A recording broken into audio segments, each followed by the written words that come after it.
Bom dia a todos, sejam bem-vindos à nossa teleconferência de resultados do primeiro trimestre de 2022.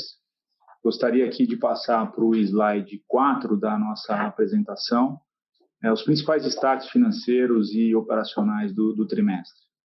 Iniciando com o GMV transportado de 11,3 bilhões de reais, com um incremento de 16,6%.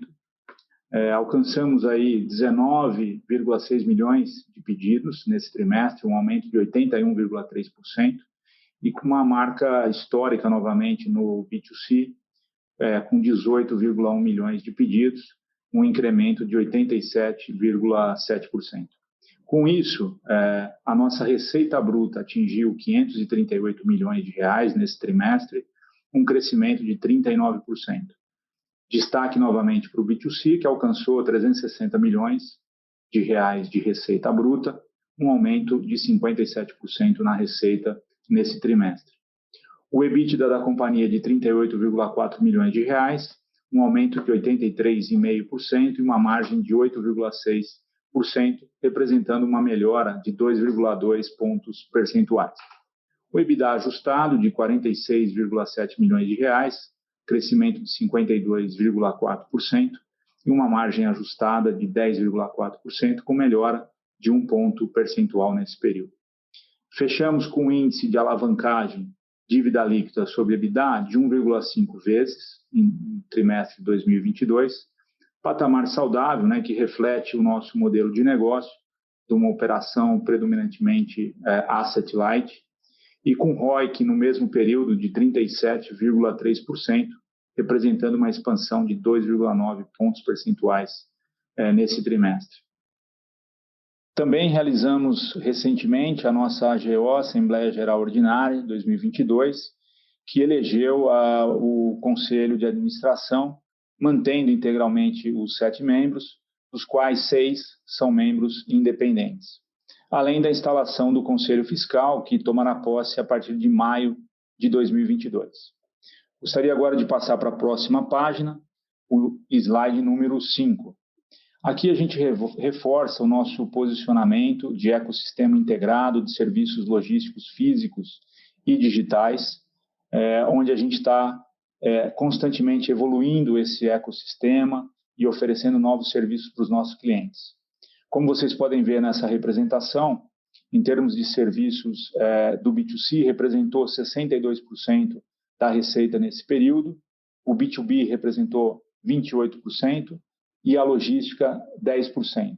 A gente continua desenvolvendo toda a integração desse nosso ecossistema, integrando o B2C com a plataforma Frenet, a plataforma que cresce e que tem grande adesão de sellers nesse mercado do e-commerce, aprimorando as abrangências e também o serviço do SFX, que atende toda a operação do B2C em termos de coleta, first mile, coleta em sellers e também distribuição, e os nossos pontos drops, que também nos apoiam na distribuição desses pedidos e, em breve, na logística reversa.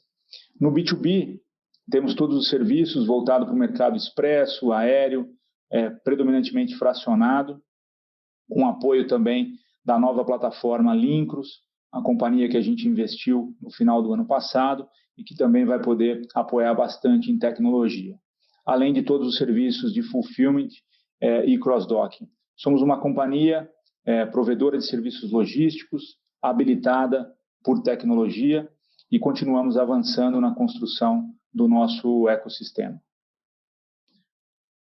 Na próxima página, na página 6, a gente reforça o nosso posicionamento na nossa estratégia de M&A. A gente continua com um pipeline robusto, de 25 oportunidades selecionadas, cada uma dessas oportunidades em fase distintas do nosso pipeline, mas o nosso modelo é um modelo bastante disciplinado para aquisições, onde a estratégia é a prioridade quando a gente identifica uma oportunidade.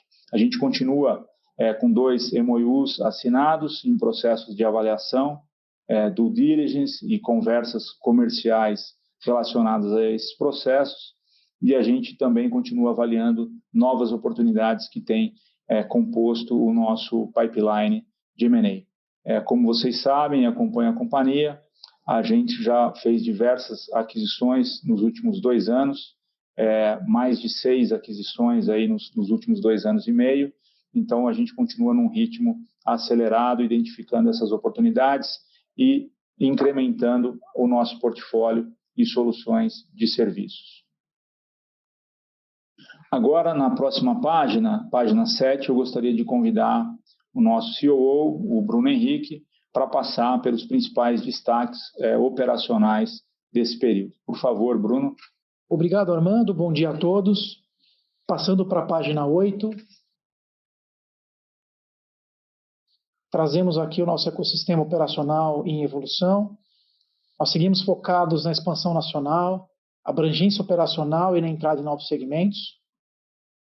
Já estamos presentes com origem em 551 cidades, 28 mil pontos de coleta, que demonstra a forte expansão que temos com a SFX, 79 bases próprias, chegamos a 4.374 cidades, 94% do PIB, continuamos com uma forte estratégia de interiorização, sendo 68% das entregas para os interiores, com 3,4 vezes mais entregas year over year, 447 bases operacionais, 62 milhões de pedidos entregues LTM, quase 50 bilhões de GMV transportado nos últimos 12 meses, 481 mil metros quadrados de área bruta locável, 8.789 colaboradores e 13.428 motoristas parceiros cadastrados. Seguindo para a página 9, atualização dos nossos dados operacionais. Como o Armando já comentou, foi um trimestre bastante importante de recorde de número de pedidos, com forte performance do SFX. No B2C, o crescimento foi de 88% trimestre contra trimestre. No B2B, 26% trimestre contra trimestre, que nos levou a um número total de pedidos de 81% de crescimento trimestre contra trimestre. Nós já vimos destacado a questão dos tickets médios do B2C. Eles permanecem estáveis frente ao último TRI e com leve queda em relação ao primeiro TRI de 21, basicamente pela mudança de mix que tivemos e nossa maior concentração em pedidos mais leves.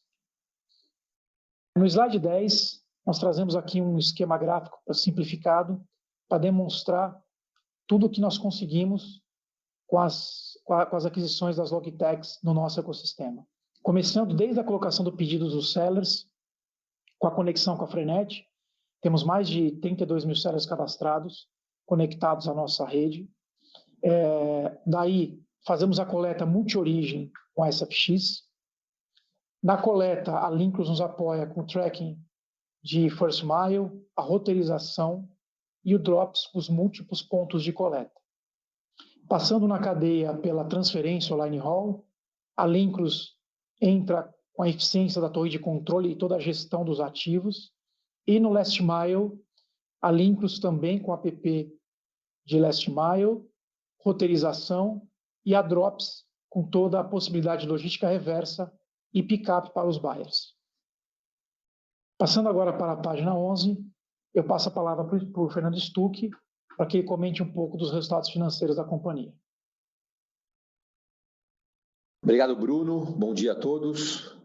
Antes de entrar nos destaques financeiros, eu gostaria de informar que a partir de 22, a companhia passa a não ajustar o lucro bruto e o EBITDA por efeitos do IFRS. A companhia também vai disponibilizar em seu site de RI, na planilha dados históricos, os impactos relacionados ao IFRS 16 em seus resultados. E qualquer demais ajuste pode ser encontrado no nosso release de resultado. Passando para o slide de número 12, os destaques financeiros, a nossa receita bruta atingiu 538,1 milhões, com crescimento de 39% year over year. O lucro bruto foi de 81,5 milhões, um crescimento de 42% e uma margem de 18,1%. O nosso EBITDA foi de 38,4 milhões, um crescimento ano versus ano de 83%, uma margem EBITDA de 8,6% com crescimento de 2,2 pontos percentuais. O EBITDA ajustado foi de 46,7 milhões, um crescimento de 52% e uma margem de 10,4%. Nosso lucro líquido ajustado foi de menos 4,6 milhões e o nosso ROIC atingiu 37,3%, um crescimento ano versus ano de 2,9 pontos percentuais. No slide seguinte, o slide número 13, a gente passa a evolução da receita da companhia. Então, a gente sai de 387 milhões no primeiro trimestre de 2021 para 538 milhões no primeiro trimestre de 2022, um crescimento de 39%. E no ano, LTM 1T de 21 contra 1T de 22, esse crescimento foi de 43%. Aqui vale ressaltar que a companhia, no LTM de 22, alcança o patamar de 2 bilhões de receita bruta. No lado direito, tem a evolução da receita 1T de 21 versus 1T de 22. Então, a gente teve um crescimento orgânico importante de 28%. Então, dos 39% que nós crescemos no trimestre, 28% veio do crescimento orgânico e 11% do crescimento inorgânico. No crescimento orgânico, o B2C continua puxando o crescimento, com um crescimento de 51% orgânico, e o B2B continua com seu ciclo de 12 meses de recuperação. Então, a gente teve o churn forçado no terceiro T de 21, e ele continua com impacto negativo nos próximos 12 meses. Né? Então, tem esse trimestre, o trimestre que vem ainda de impacto negativo, para ele reverter a curva e a gente começar a ter benefício no semi-client sales do B2B. Passando para o slide 14, o nosso lucro bruto e a nossa margem bruta. O lucro bruto foi de 81,5 milhões e a margem bruta de 18,1%, um crescimento de 42% do lucro bruto ano versus ano. O importante desse quadro é a gente se atentar para a sazonalidade desse indicador. Então, a gente trouxe 20, 21 e 22 e a evolução dele ao longo dos anos. Então, a gente mantém uma margem bruta muito consistente, né? Saindo de 17,7 em 2020 para 18,1 em 2022.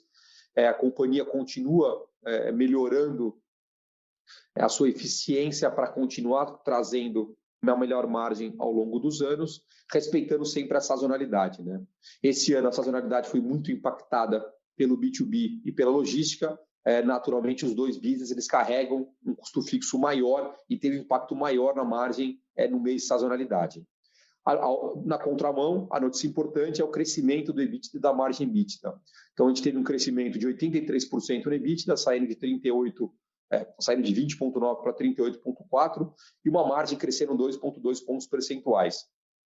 Olhando o histórico também de 20 a 22, a gente vê essa margem com crescimento ainda mais acentuado. Então, todo o nosso dever de casa de diluição de custo fixo e de ter trazido sinergia das empresas investidas tem surtido efeito. No slide 15, a gente destaca o nosso ROIC. Então, como a gente comentou, o Armando já comentou no começo da apresentação, o modelo Asset Light traz a companhia para um patamar de ROIC sempre acima dos comparáveis, tanto no Brasil como fora do Brasil. Então, nosso ROIC atingiu 37,3%, 2,9 pontos percentuais acima do primeiro T de 21, que foi de 34,4%. O nosso endividamento manteve o mesmo patamar do trimestre passado, 1,5%, levemente abaixo, 0,1 ponto % abaixo. E o investimento foi de 17,4 milhões, com 3,2% da receita, dentro do nosso range de 3% a 3,5% da receita de investimento por ano. Eu termino aqui os destaques financeiros e eu passo a palavra agora para a Dina Carvalho, nossa diretora executiva de Gente, Gestão e Sustentabilidade. Obrigada, Stuck. Bom dia a todos. Gostaria de compartilhar com vocês a agenda de ESG, falando um pouco das prioridades da Sequoia. A Sequoia construiu um caminho muito sólido e conta com um plano estruturado para assumir a vanguarda de sustentabilidade no setor de logística. A nossa jornada contou com etapas cruciais para definirmos os nossos 4 pilares. Estou falando de estudos do setor, benchmark, diagnóstico de negócio, estudos de materialidade. Nós chegamos em 4 pilares importantes para a Sequoia. O primeiro deles, emissões e resíduos, e buscamos a neutralidade de carbono como ambição até 2030. Em mobilidade, favorecer a mobilidade sustentável nas cidades prioritárias. em comunidade, levar o desenvolvimento humano no nosso ecossistema, e motoristas e parceiros, garantir a segurança, desenvolvimento e trabalho justo. Mudando aqui para o slide de número 18, gostaria de compartilhar com vocês uma primeira etapa do compromisso assumido pela companhia em neutralizar a emissão de carbonos. Contamos aqui com um veículo elétrico e a previsão de início das fases operacionais para os próximos meses, começando aqui pela cidade de São Paulo. No slide do número 19, nós estamos felizes com a renovação dos conselheiros. Entendemos que esta composição irá nos fortalecer para os desafios de crescimento que prevemos pela frente. Então, nós temos aqui um alto nível de governança, 6 dos 7 membros do conselho são independentes, é uma equipe sênior com experiência confiável em diferentes setores, seja em negócios, seja em RH e ESG, tecnologia e financeiro e estratégico. Obrigada a todos e eu volto a palavra para o Armando para as considerações finais. Obrigado, Diná. Gostaria agora de agradecer a todos que participaram da teleconferência de resultados e também passar a palavra para o nosso operador para que a gente possa iniciar perguntas e respostas. Desde já, muito obrigado e a gente continua aqui à disposição.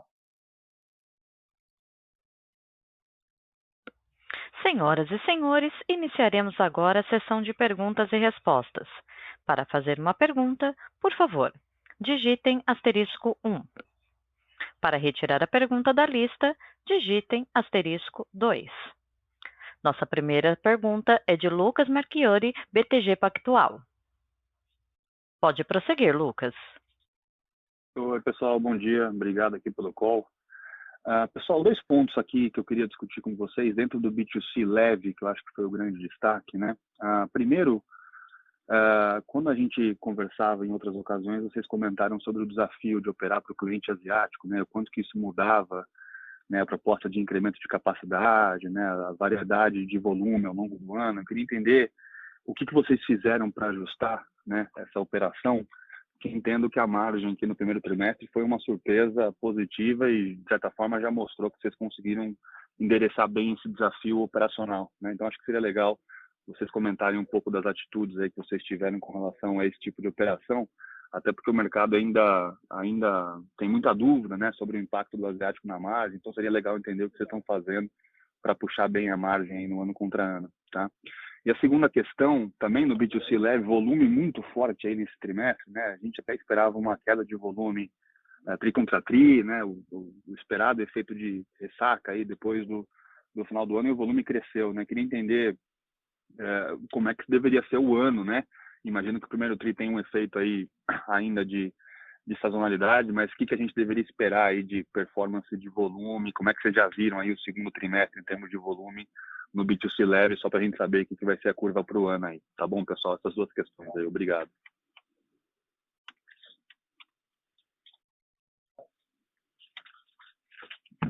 Oi, Lucas. Bom dia. Bruno falando aqui. Obrigado pela pergunta. Começando aqui sobre a questão que você bem captou, né, do ajuste que a gente fez, ele basicamente passou por nós capturarmos todos os investimentos que a gente vinha fazendo ao longo do ano. E esses investimentos em capacitação, você lembra que a gente falou dos sortes, de todas as bases operacionais que nós expandimos. E fruto desses investimentos foi a gente conseguir um aumento muito rápido de capacidade, um ajuste muito célere da operação, para que a gente pudesse absorver a capacidade adicional que aconteceu nesse primeiro trimestre por várias razões, né? Porque tanto o Correio quanto uma parte dos nossos concorrentes não conseguiram se adequar na mesma velocidade. E isso gerou para a gente um volume adicional que está demonstrado nos resultados. Então, eu acho que a construção que a gente vem fazendo e os investimentos que a gente vem fazendo desde 20, né, eles nos possibilitaram estar à frente nesse momento agora e poder captar um volume maior do que originalmente a gente imaginava com esse player asiático, né? E, além disso, também, o que a gente vem fazendo há bastante tempo, a gente vem dividindo com vocês, que é a expansão da malha do FX, que grande parte dessa receita vem do multi-origem, e como nós somos hoje a empresa que tem mais pontos de coleta no B2C, excetuando-se o Correio, obviamente, isso nos possibilitou estar à frente dos concorrentes e captar esse volume antes de todo mundo. Tá? Então, acho que são essas as alavancas que fizeram a gente conseguir traduzir em capacidade, volume e margem. Tá bom? Sobre a segunda pergunta, eu vou conectar um pouco com o que eu falei na primeira. A gente acredita que o volume desse ano tem uma tendência positiva, mas o primeiro TRI, naturalmente, a gente teve este efeito, né, de absorver mais volume, principalmente de um dos players que estão crescendo bastante, por grande deficiência dos concorrentes dos Correios, que eu não acredito que vai se perpetuar por muito mais tempo. Tá? A gente vai continuar, naturalmente, sendo um player muito relevante, né? Um dos primeiros, com certeza, mas eu acho que essa absorção adicional de volume que aconteceu no primeiro TRI, ela não deve se comportar exatamente igual ao longo do ano. Tá? Mas a perspectiva, em geral, de volume, ela continua positiva. Tá? Valeu, pessoal. Obrigado. Obrigado.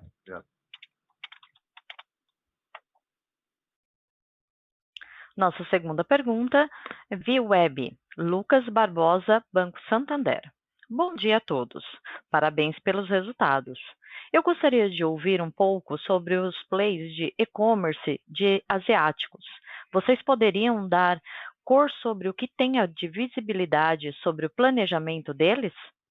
Alguma indicação de aumento de volumes que seria direcionado para a Sequoia no segundo trimestre de 2022 e terceiro trimestre de 2022? Muito obrigada. Oi, Lucas. Bom dia, Armando falando. Obrigado pela pergunta. Eu acho que como você sabe, né, por política da companhia, a gente não pode abrir exatamente os planos por cliente, mas a gente continua entusiasmado, né, com o segmento de e-commerce. Acho que tem algumas companhias, né, não somente as asiáticas, também mostrando bastante resiliência e crescimento no setor, apesar da economia, né, piorando em termos de inflação, né, poder de compra do consumidor, né, e das famílias. A gente percebe que a penetração alcançada pelo e-commerce tem se mostrado resiliente e não tem retrocedido, né? Então, tem grandes players, grandes marketplaces que a gente atende, não somente os asiáticos, tem conseguido manter taxa de crescimento e isso acaba por nos beneficiar. O que a gente entende, né, como o Bruno explicou já na pergunta anterior, do Marchiori, exatamente um comportamento mais forte nesse primeiro TRI. Segundo TRI, a gente deve ter algum nível de acomodação, mas depois já volta, né, um segundo semestre, que é um segundo semestre com uma sazonalidade mais forte, né? Então, óbvio que a gente espera continuar esse avanço, né? Do outro lado, tem novos contratos em andamento e implantação, o que devem também contribuir para a manutenção desse volume e o crescimento da companhia.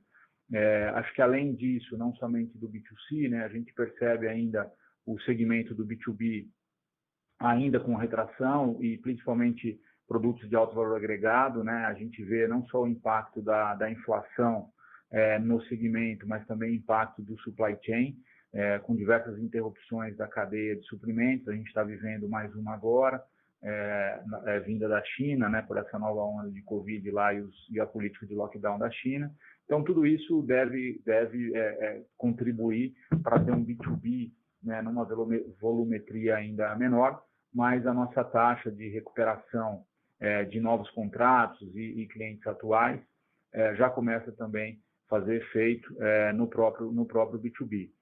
Então, de maneira geral, a gente entende que terceiro trimestre a gente já tem, né, começa a capturar a nova sazonalidade do período e com essa capacidade que o Bruno falou, né, e a gente acaba de inaugurar mais uma duplicação de sorter no nosso mega CD, onde a gente duplica a capacidade operacional, já nos preparando para o final do ano e para Black Friday. Então, tudo isso vai contribuir para a manutenção do nosso ritmo de crescimento. Apesar de reconhecer, né, o desafio macroeconômico que o país está atravessando, né, inflação alta, questão do reajuste dos combustíveis, os dissídios, né, de mão de obra coletivos vindo também com 2 dígitos. Então, são desafios que a indústria como um todo vão ter, e isso vai impactar, de certa forma, na economia, né? Então, a gente é uma derivada do varejo e do comércio eletrônico e, portanto, para alguns segmentos específicos de maior valor agregado, a gente deve ver uma taxa menor de crescimento. Porém, acho que a gente está olhando aqui, né, a visão de médio e longo prazo, criando tecnologia, fazendo os investimentos em capacidade operacional, né, essa quantidade de sortes que a gente tem nos interiores do país e nos nossos mega CDs nas regiões metropolitanas, nos dando uma boa capacidade operacional, além da tecnologia e integração, como a gente mencionou, das nossas logtechs, né, como a Frenet, acelerando a integração com a Frenet, acelerando e aproveitando toda a tecnologia da Lincros, para nos apoiar em eficiência, e também o início das operações da Drops. Então, tudo isso vai contribuir para esse nosso círculo virtuoso de crescimento e conseguindo conquistar uma base de clientes maior, tá bom? Novamente, obrigado aí pela pergunta. Muito obrigado. Nossa próxima pergunta é de Jorge Lourenção, Morgan Stanley. Pode prosseguir, Jorge.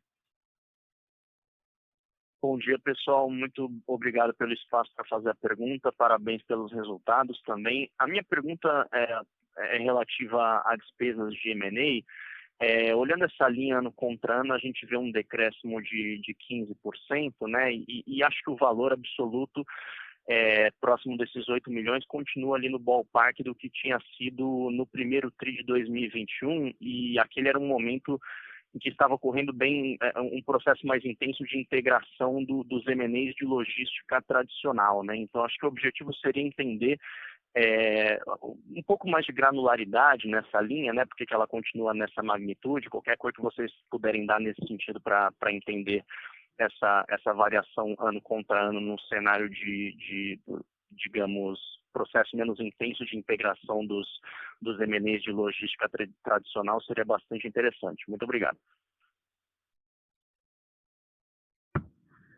Obrigado, Jorge. Bom dia.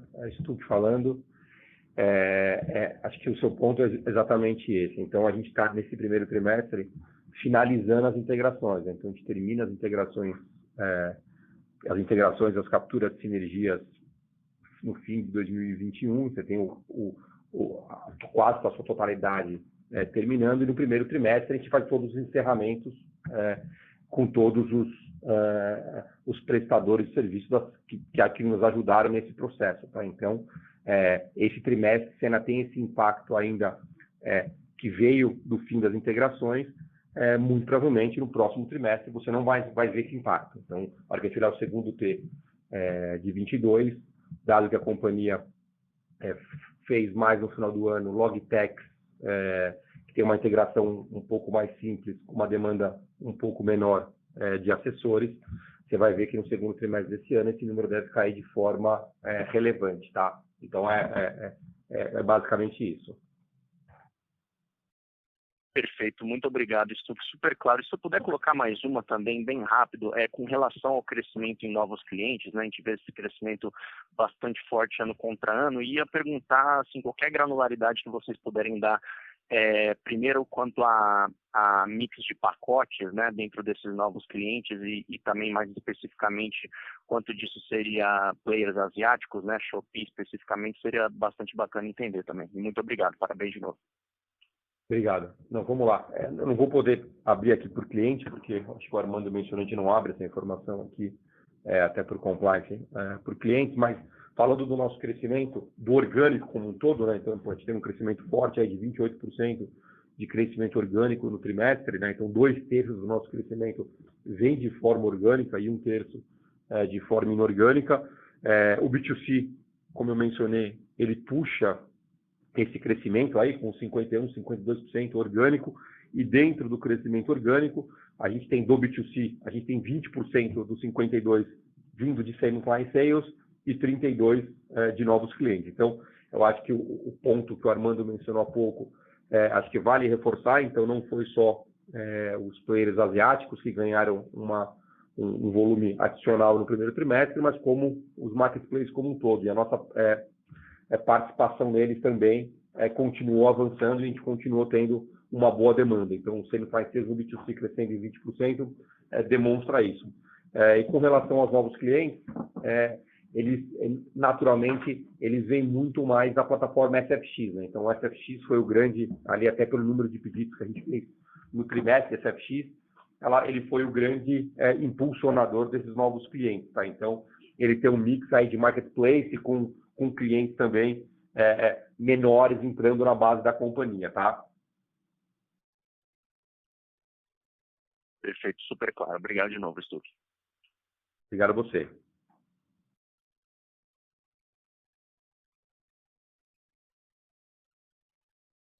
Lembrando que para fazer uma pergunta, basta digitar *1. Para retirar a sua pergunta da fila, por favor, digitem *2. Por favor, aguardem enquanto coletamos novas perguntas.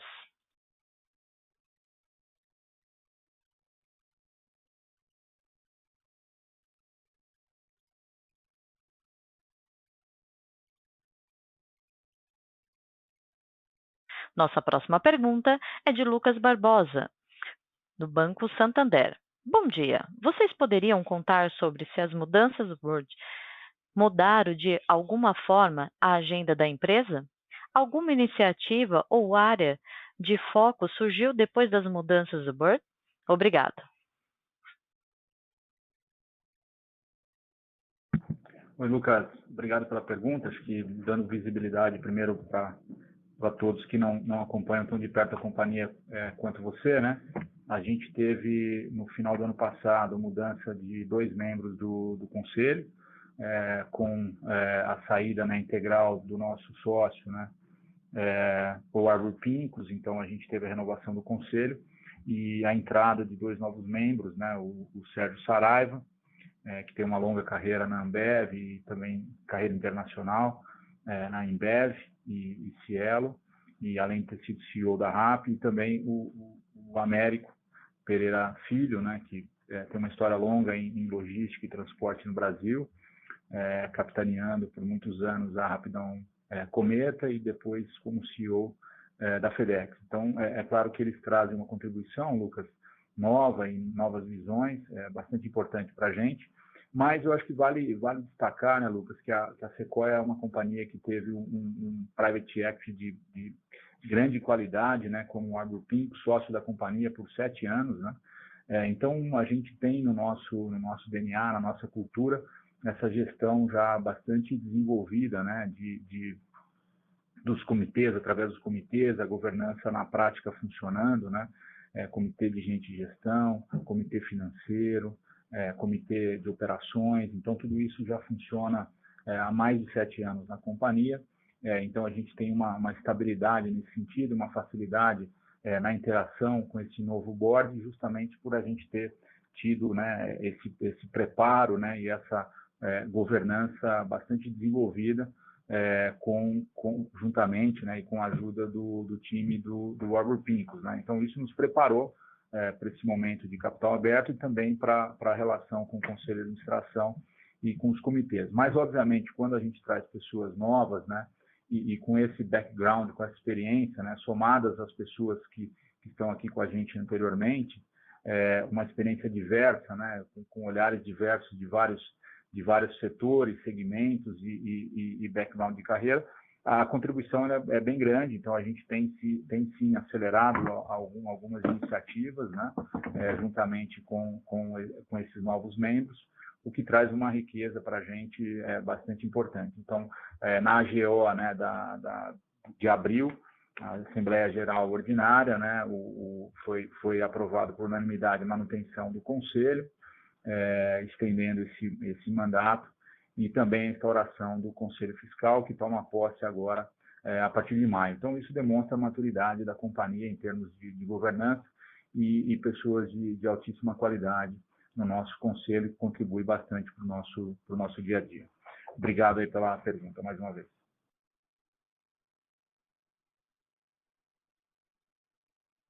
Obrigado. Lembrando que para fazer uma pergunta, por favor, digitem *1. Para retirar a sua pergunta da fila, digitem *2. Por favor, aguardem enquanto coletamos novas perguntas. Nossa próxima pergunta é de Joseph Milberg, Morgan Stanley. Bom dia, Armando e time. Muito obrigado pelo call e parabéns pelos resultados. Só queria perguntar se poderiam comentar um pouco sobre suas iniciativas de repassar a inflação e patamares maiores de combustível e também o que seria as implicações disso para a evolução dos same client sales nos próximos trimestres. Muito obrigado.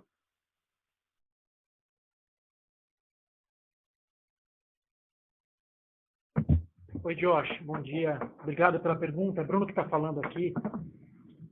Reforçando um pouco do que a gente tem mostrado, né, ao longo do tempo, nós fizemos um grande movimento no final de março, começo de abril, de repasse da inflação. Nós temos uma taxa emergencial e já terminamos a negociação com todos os clientes. Então, esse efeito do repasse de combustível na receita e uma parte do custo, com efeito net positivo para a gente, deve ser visto agora no segundo trimestre. E, naturalmente, nós estamos bastante próximos dos clientes para, dependendo da volatilidade desse efeito, a gente voltar a conversar. Então, a gente deve enxergar esse efeito no segundo TRI agora. Ele não tem nenhum efeito, como você mesmo colocou no seu relatório, no primeiro TRI, tá?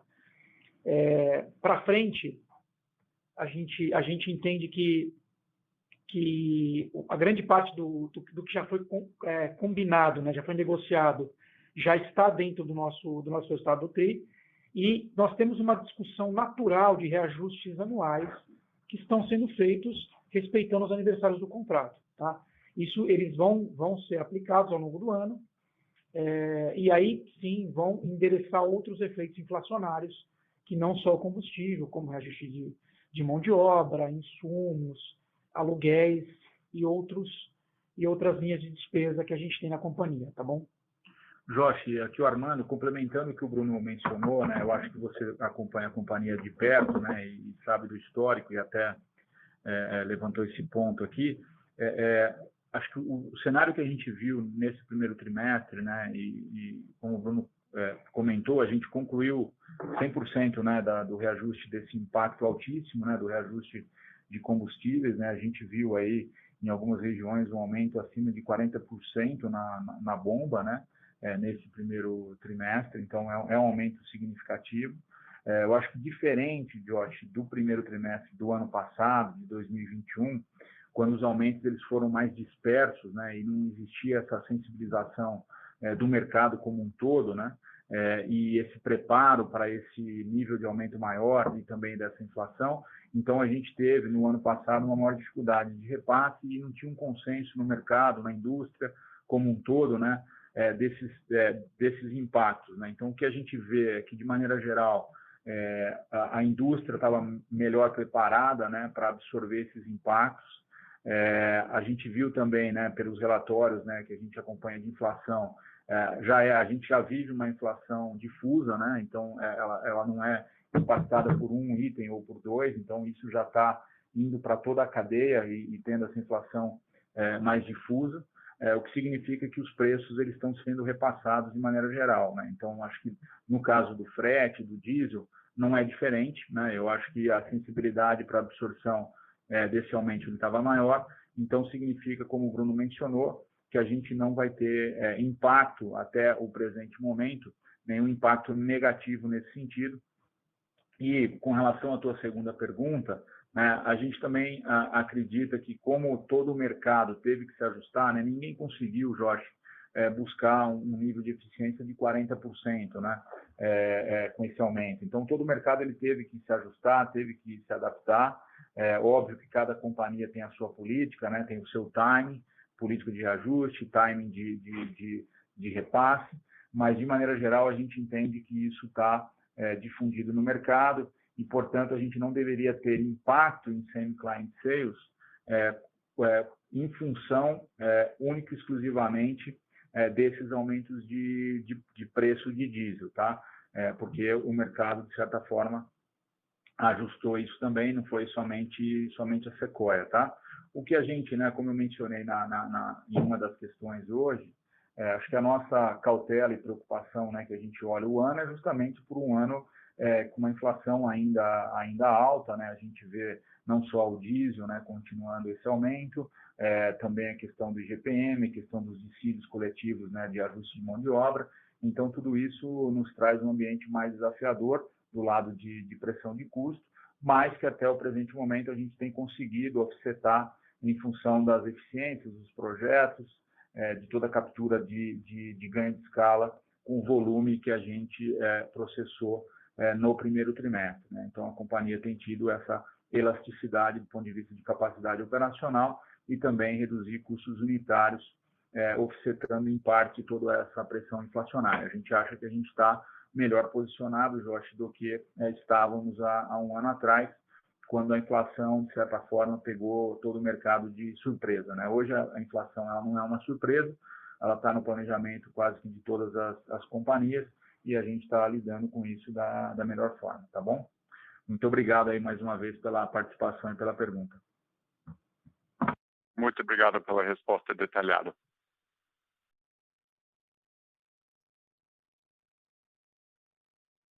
Encerramos neste momento a sessão de perguntas e respostas. Gostaria de passar a palavra ao senhor Armando Marchesan Neto, fundador e CEO, para as considerações finais. Por favor, senhor Armando, pode prosseguir. Muito obrigado. Apenas agradecer a participação de todos que acompanham a empresa, agradecer também pelas perguntas e agradecer todo o nosso time pelo resultado do primeiro trimestre, né, que demonstrou aí, como eu mencionei, muita capacidade de processamento, eficiência e busca, né, para otimizar a nossa operação, face todos os desafios que a gente tem encontrado na macroeconomia. Desde já fica aqui o meu agradecimento e o desejo aí de um bom dia e um bom final de semana. Até amanhã.